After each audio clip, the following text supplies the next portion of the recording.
Hello everyone, myself is Gaurav Kumar Singh and welcome to my channel expiration fees classes.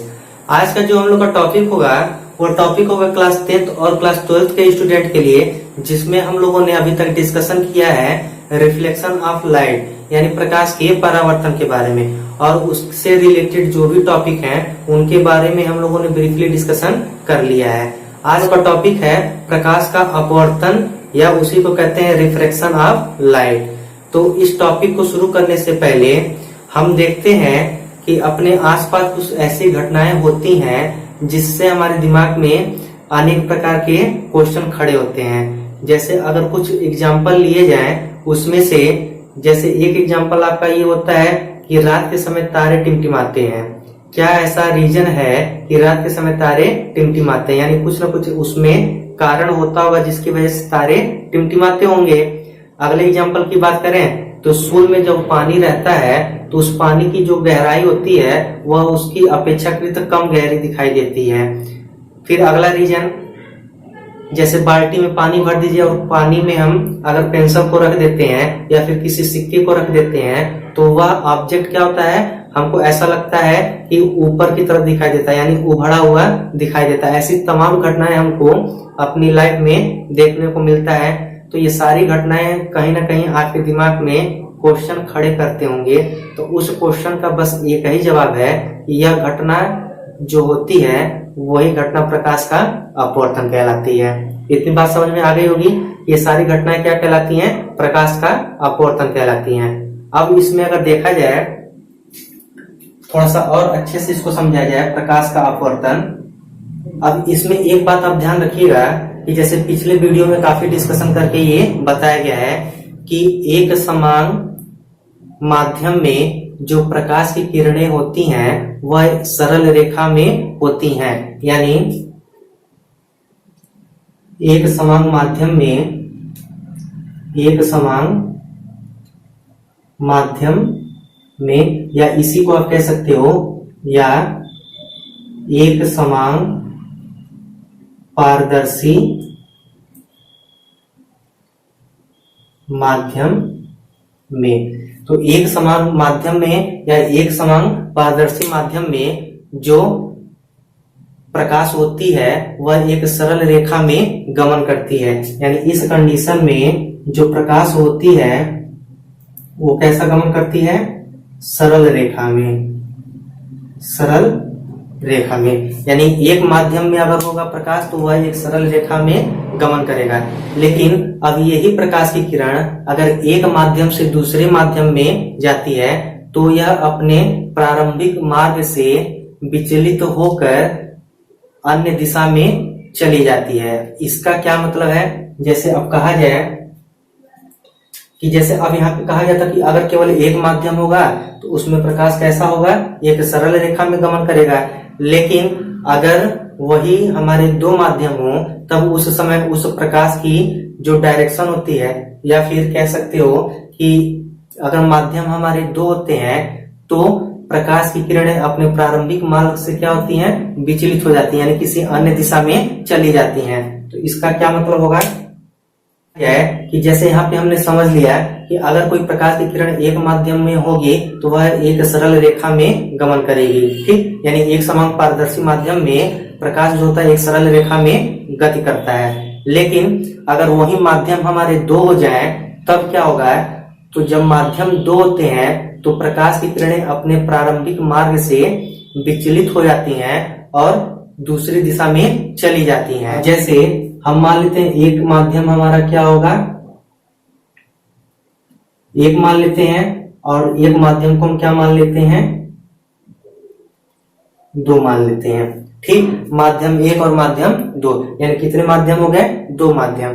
अब इस दोनों माध्यम में हम एक माध्यम को कह देते हैं कि क्या होगा? वायु होगा, और दूसरे माध्यम को कह देंगे क्या होगा? या तो कांच होगा या तो जल होगा। क्लियर है? यानी एक माध्यम को हमने वायु मान लिया और एक माध्यम को हमने क्या मान लिया? कांच या जल होगा। तो अब एक बात याद रखिएगा, जो वायु होता है इस वायु को हम विरल माध्यम कहते हैं। क्या कहा जाता है? विरल माध्यम। और जो कांच और जल होता है इसको हम क्या कहते हैं, सघन माध्यम। क्लियर है ना। तो अगर हम कहीं कहेंगे विरल से सघन में जाता है तो ये समझ लीजिएगा किस में से किस में जाएगा, वायु से या तो जल में जाएगा या तो कांच में जाएगा। अगर हम कहते हैं सघन से विरल में आता है तो यानी जल या कांच से किस में आएगा, वायु में आएगा। इतनी बात याद रखिएगा और इसको आप लोग राइट डाउन कर लीजिएगा। तो अब कहता है कि अगर एक माध्यम से दूसरे माध्यम में प्रकाश की किरण आती है, प्रारंभिक मार्ग से विचलित होकर दूसरी दिशा की तरफ चली जाती है, यानी दूसरी दिशा की तरफ एक सीधी रेखा में चली जाती है। तो अब क्या कहा जाएगा, अब इस फिगर को हम इधर आपको बना के दिखाते हैं। तो जैसे आप ऊपर हम मान लेते हैं कि एक माध्यम हमारा यहाँ होगा, इस माध्यम को हम क्या मान लेते हैं, ए, और इसी माध्यम एक को हमने क्या बताया है, वायु होता है, और वायु को ही हम क्या कहते हैं, क्या कहा जाता है, विरल माध्यम। तो यहाँ मैं सारा लिख दे रहा हूं कि आगे आपको दिक्कत ना हो। तो माध्यम एक को हम वायु या विरल माध्यम कहते हैं। ठीक, अब यहाँ पे हम लिख देते हैं दूसरा माध्यम। माध्यम क्या हो जाएगा, दो। तो अब माध्यम दो को हमने क्या माना है, या तो कांच होगा या तो जल होगा, तो दोनों में से किसी एक को ले लिया जाए। तो हम मान लेते हैं यहाँ पे क्या होगा, कांच होगा, और यह कांच क्या होता है हमारा, सघन माध्यम। इतनी बात समझ में आ रही है ना कि एक विरल माध्यम हो गया, दूसरा सघन। अब एक बार प्रकाश की किरण वायु से किस में जाएगा, कांच में जाएगा, और दूसरा फिगर इसका बनाया जाएगा कि दूसरी किरण कांच से वायु में जाएगी। ठीक है, तो उस दूसरे फिगर को मैं यहां दिखा दे रहा हूं। तो अब यहाँ पे हम माध्यम एक ले लेते हैं, माध्यम एक, और अब इस माध्यम एक में अब देखो पहले में वायु से कांच में आया है, तो अब दूसरा किस में कह देंगे, कांच से वायु में आएगा। यानी अब यहाँ माध्यम एक को हम क्या मान लेते हैं, कांच मान लेते हैं, और इसको हम क्या कहते हैं, सघन माध्यम। क्लियर है। और यहाँ पे अब माध्यम दो हम मान लेते हैं। अब माध्यम दो हमारा यहाँ क्या हो जाएगा, वायु हो जाएगा, और वायु को हम क्या कहते हैं, विरल माध्यम। विरल माध्यम। क्लियर है। अब इसको हम इरेज कर देते हैं, इसका कोई काम नहीं, बस इसको आप लोग राइट डाउन कर लीजिएगा कि जब भी विरल माध्यम होगा तो वायु, और सघन माध्यम का मतलब या तो कांच होगा या तो हो। अब देखिए, अब इस फिगर में हम आते हैं पहले फिगर में, तो इसको हम लिख देते हैं फिगर एक, फिगर वन, और इसको मैं कह दे रहा हूं फिगर टू। क्लियर है। तो अब इसके बाद से कहा जाएगा कि अगर प्रकाश की किरण एक माध्यम से दूसरे माध्यम में जाती है तो यह अपने प्रारंभिक मार्ग से विचलित हो जाती है। यानी देखो प्रारंभिक मार्ग इसका यही है, तो यानी अब इस का डायरेक्शन हमारा क्या होना चाहिए, यही कुछ होना चाहिए, सीधा होना चाहिए, यही इसका प्रारंभिक मार्ग हो जाएगा। तो अब कहता है कि अपने प्रारंभिक मार्ग में ना होकर अपने मार्ग से कुछ क्या होता है, विचलित हो जाता है। तो देखो अब यह जो किरण इस सरफेस पे पड़ता है, तो सरफेस के जिस बिंदु पर पड़ता है वहां से हम क्या करते थे, एक लंब ड्रा कर देते थे। ठीक, और जिस बिंदु पर हम लंब ड्रा करते थे और यह किरण मिलती थी, इसी बिंदु को हम क्या कहते थे, आपतन बिंदु। इसको हम क्या कहते हैं, आपतन बिंदु कहते हैं। ठीक, और यह जो आपतन बिंदु पर हमने लाइन ड्रा किया है, इस लाइन को हम कहते हैं अविलंब। क्या कहा जाता है, अविलंब। क्लियर है। और जो किरण इस सरफेस पर पड़ती हैं, यानी इस आपतन बिंदु पे, इसको हम लोग कहते हैं आपतित किरण। क्या कहा जाता है, आपतित किरण। क्लियर है। तो देखो अब कहता है कि यह जो किरण एक माध्यम से दूसरे माध्यम में आती है तो अपने प्रारंभिक मार्ग से विचलित हो जाती है, यानी दूसरी दिशा में चली जाती है। तो इसका क्या मतलब होगा, जैसे देखो अब इस मार्ग में न रहकर अब अपने मार्ग से क्या होगा, कहीं डिस्टर्ब होगा। तो देखो अब यहाँ पे क्या कहा जाएगा,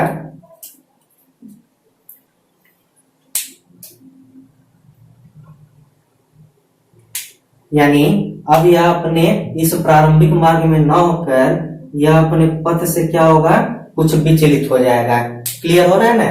तो यह हो गया हमारा रे। तो अब यह जो किरण आती है इसको हम आपतित कहते हैं, और जो दूसरी माध्यम में प्रवेश कर जाती है उसको हम कहते हैं अपवर्तित किरण। यह जो होता है इसको हम कहते हैं अपवर्तित किरण। क्लियर है? तो यह अपवर्तित किरण हो गया, देखो अपने प्रारंभिक मार्ग से क्या है, विचलित हो गई है। ठीक, यह हमारा पहला फिगर में हो गया। अब ऐसे अगर हम सेकंड फिगर की बात करें तो सेकंड फिगर में भी जब प्रकाश की किरण आती है तो इसको हम कह देते हैं आपतित किरण। क्या कहा जाता है? आपतित किरण। और सरफेस के जिस बिंदु पर मिलता है वहां से हम एक लंब ड्रा करते हैं जिसको हम क्या कह देते हैं, आपतन बिंदु कह देते हैं। ठीक, तो यह हमारा क्या हो गया, आपतन बिंदु। आपतन बिंदु हो गया। अब कहता है कि यह जब आपतित किरण सघन माध्यम से विरल माध्यम में आती है तो अब चूंकि देखो इसके पथ का डायरेक्शन हमारा यही होना चाहिए, यानी ये लाइन ऐसे सीधी आनी चाहिए, यही इसका डायरेक्शन होगा प्रारंभिक। तो अब अपने प्रारंभिक मार्ग में ना होकर अपने मार्ग से क्या होती है, विचलित हो जाती है। यानी यह अपने मार्ग से क्या होती है, कुछ विचलित हो जाती है, कुछ ऐसे। क्लियर है? अब देखिए दोनों फिगर में आपको ये दिख रहा होगा, एक बार मैंने जो अपवर्तित किरण है उसको इस अविलंब की ओर लेके आए हैं, और इस फिगर में इस अविलंब से हम इस अपवर्तित किरण को क्या किए हैं, दूर लेके गए हैं। ऐसा क्यों अब किए हैं हम? तो अब यहां देख लीजिए, इसका एक ट्रिक मैं आपको बता दे रहा हूं याद करने का।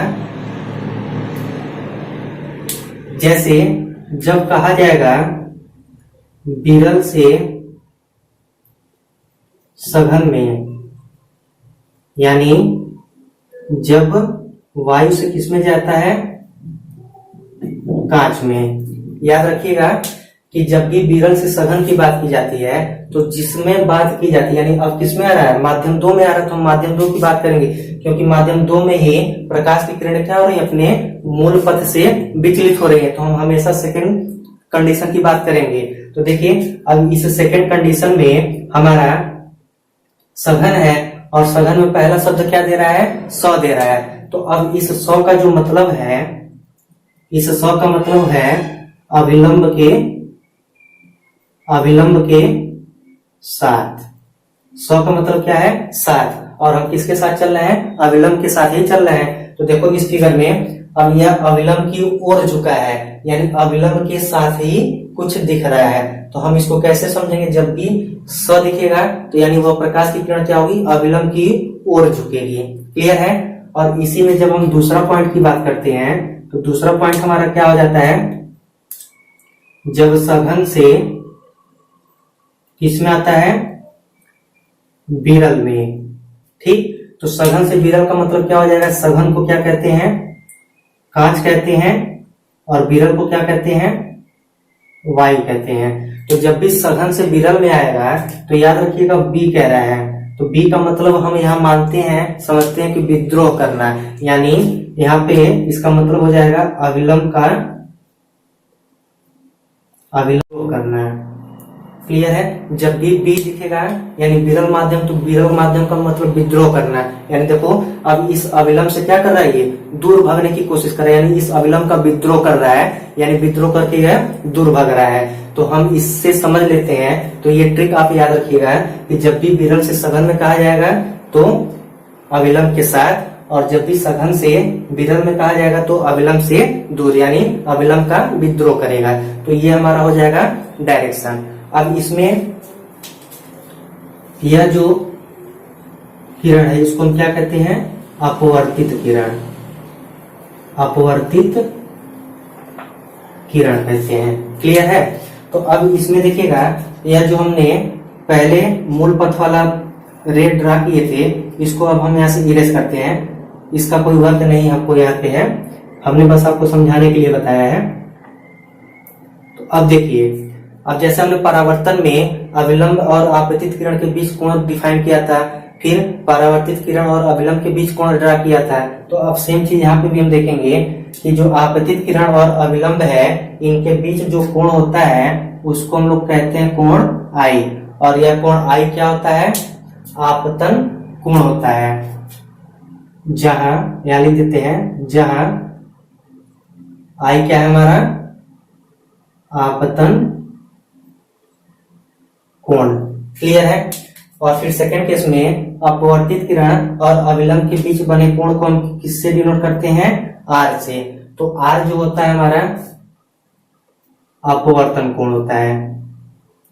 क्या होता है, अपवर्तन कोण। आर को हम क्या कहते हैं, अपवर्तन कोण कहते हैं। अब यही सेम कंडीशन हमारा यहाँ हो जाएगा, अविलंब और आपतित किरण के बीच का कोण क्या होगा, आई, जिसको हम आपतन कोण कहते हैं। और अपवर्तित किरण और अविलंब के बीच का कोण आर होता है, जिसको हम क्या कहते हैं, अपवर्तन कोण कहते हैं। इतनी बात हमारी समझ में आ गई होगी। तो अब हम डेफिनेशन क्या दे देंगे, अब यहाँ से हमारा क्लियर होता है प्रकाश का अपवर्तन। अब डेफिनेशन क्या दे देंगे कि जब कोई प्रकाश की किरण एक माध्यम से दूसरे माध्यम में जाती है तो वह अपने मूल पथ से विचलित हो जाती है, और प्रकाश का अपने मूल पथ से विचलन प्रकाश का अपवर्तन कहलाता है। तो अब यहाँ दोनों फिगर से आप लोगों को क्लियरली समझ में आ गया होगा प्रकाश का अपवर्तन। क्लियर है। और जब हम प्रकाश का अपवर्तन समझ गए तो अब इसके हम नियम के बारे में पढ़ेंगे कि प्रकाश के अपवर्तन के कितने नियम हैं। तो जैसे प्रकाश के परावर्तन में हमने 2 नियम पढ़ा था, वैसे ही प्रकाश के अपवर्तन में भी कितने नियम हैं, 2 नियम हैं। तो अब वह दोनों नियम क्या है, तो अब वह दोनों नियम क्या है इसको देख लिया जाए। तो अब हम इस फिगर को इरेज करते हैं। एक एक चीज आपको अच्छे से समझा रहा हूँ, अच्छे से समझिए, बहुत अच्छे से समझ में आ जाएगा। ये दोनों पॉइंट आप नोट कर लीजिएगा कॉपी में, जिससे आपको याद रहेगा कि कब अविलंब से दूर जाएगा और कब अविलंब के पास आएगा। पढ़ेंगे प्रकाश के अपवर्तन के नियम। तो अब यहाँ हेडिंग में डाल देता हूं, प्रकाश के अपवर्तन के नियम। तो प्रकाश के जो अपवर्तन के नियम होते हैं, इसमें भी हम कितने नियम पढ़ते हैं, 2 नियम। यानी इसमें भी कितने नियम हैं, 2 नियम है। तो प्रकाश के अपवर्तन को पढ़ने के लिए भी हम कितने नियम पढ़ते हैं, 2 नियम। पहला आपका वही चीज है कि आपतित किरण, अपवर्तित किरण तथा आपतन बिंदु पे अविलंब तीनों एक ही तल में होते हैं। जो यहाँ फिगर आपको बताया जाता है, ऐसे देखिए कि आपतित किरण, ठीक, अपवर्तित किरण तथा इस आपतन बिंदु पर अविलंब तीनों एक ही तल में स्थित होते हैं। तो अपवर्तन का ये पहला नियम है, और ये पहला नियम आप परावर्तन में भी पढ़े थे। क्लियर है। जो दूसरा नियम है, दूसरा नियम ये है कि किन्हीं 2 माध्यमों के लिए तथा एक निश्चित रंग के प्रकाश के लिए आपतन कोण की ज्या तथा अपवर्तन कोण की ज्या का अनुपात एक नियतांक होता है। ये अपवर्तन का दूसरा नियम है। इसका मतलब क्या है, जैसे आपतन कोण क्या था, आई, और अपवर्तन कोण क्या था हमारा, आर था। तो दोनों माध्यमों के लिए एक निश्चित रंग के प्रकाश के लिए आपतन कोण की ज्या तथा अपवर्तन कोण की ज्या का अनुपात एक नियतांक होता है। तो पहला नियम तो हमने बता दिया कि तीनों एक ही तल में क्या होते हैं, स्थित होते हैं। दूसरा क्या कहता है कि आपतन कोण की ज्या, ज्या का मतलब साइन, और अपान अपवर्तन कोण की ज्या का अनुपात एक क्या होता है, नियतांक होता है। एक नियतांक होता है। यानी sine i upon sine r equal to क्या हो जाएगा, कांस्टेंट हो जाएगा। यानी जो अपवर्तन का हमारा दूसरा नियम है उसको हम क्या कहते हैं, sine i upon sine r is equal to constant कहते हैं। अब इसी फार्मूले को हम एक दूसरे तरीके से लिख देते हैं। देखिए अब इसी फार्मूले को हम क्या कहते हैं, देखो अभी हमने जब अपवर्तन पढ़ा है उसमें 2 फिगर की बात की है, एक विरल से सघन और दूसरे में सघन से विरल। यानी एक बार हमने बात किया है सघन से विरल में, और जो दूसरा बात किया है विरल से सघन में। क्लियर है। तो सघन से मतलब क्या हो गया, कांच, और विरल का मतलब वायु, और दूसरा हमने बात किया था वायु से कांच में। क्लियर है। तो अब इस फार्मूले को हम ऐसे भी लिख सकते हैं कि साइन आई और अपॉन साइन आर। अब देखो पहले माध्यम से दूसरे माध्यम में गया है, यानी पहले माध्यम के सापेक्ष दूसरे माध्यम का अपवर्तनांक, यानी इस कांस्टेंट को हम क्या लिखते हैं 1n2, यानी पहले माध्यम के सापेक्ष दूसरे माध्यम का अपवर्तनांक 1n2, इसको हम ऐसे भी लिखते हैं। क्लियर है? इसको पढ़ा जाता है पहले माध्यम के सापेक्ष दूसरे माध्यम का अपवर्तनांक, या इसी फार्मूले को हम लिख सकते हैं कि sine i upon sine r is equal to n2 by n1, यानी एक फार्मूला और हम यहाँ से पढ़ लेते हैं कि sine i upon sine r equal to क्या होता है n2 बाई n1, या फिर कहीं कहीं इसी को और देखने को मिलता है, देखो इसको यहाँ लिख देते हैं। ठीक है, तो देखिए sine i upon sine r equal to constant, या इसी को लिखा जाता है sine i upon sine r equal to 1n2, या इसी को लिखा जाता है sine i upon sine r equal to n2 by n1, या इसी फार्मूले को हम कुछ ऐसे भी लिखते हैं sine i upon sine r equal to, देखो 1n2 लिखा गया है ना। अब 1 का मतलब जैसे दो फिगर हमने बताया था, फिगर 1 और फिगर 2, तो फिगर 1 में हमारा क्या था, विरल से सघन में था, तो विरल से सघन का मतलब क्या था, वायु से कांच में था, तो वायु को हम क्या कहते हैं एयर, और कांच को हम क्या कहते हैं ग्लास कहते हैं। तो अब इस फार्मूले को देखो इसी को हम लिखते हैं, जैसे 1 हमारा क्या है एयर था, तो अब देखो यहाँ पे ए लिखेंगे, ए के जगह पे क्या लिखेंगे ए, तो हम यहाँ पे लिख दिए ए, और n है तो n का मतलब हमारा बताता है अपवर्तनांक, इसके बारे में अभी हम आगे पढ़ेंगे। और दूसरा माध्यम हमारा कौन सा था, ग्लास था, तो ग्लास का पहला लेटर क्या है हमारा जी, यानी इस फार्मूले को हम ऐसे भी लिखते हैं sine i upon sine r equal to ANG, या फिर इसी फार्मूले को sine i upon sine are.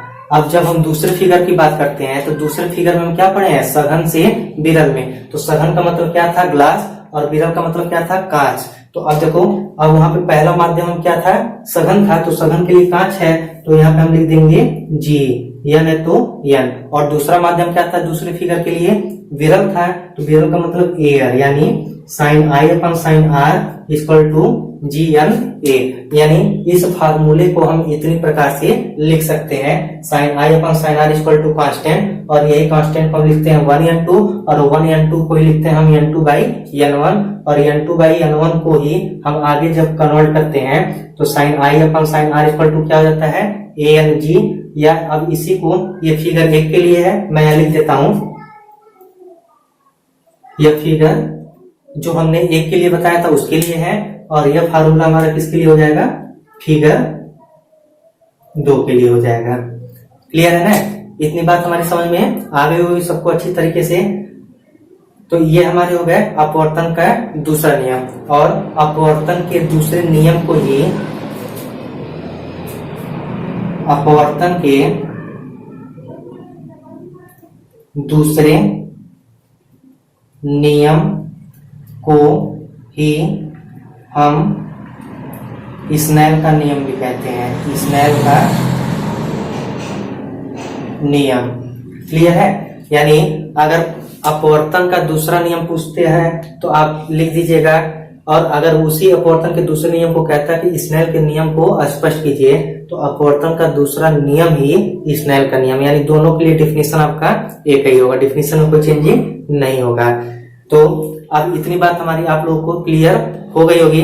तो स्टूडेंट्स, अगर इसमें कहीं से भी किसी भी प्रकार की समस्या होती है तो आप जरूर कमेंट करके पूछिएगा, आपकी मदद की जाएगी।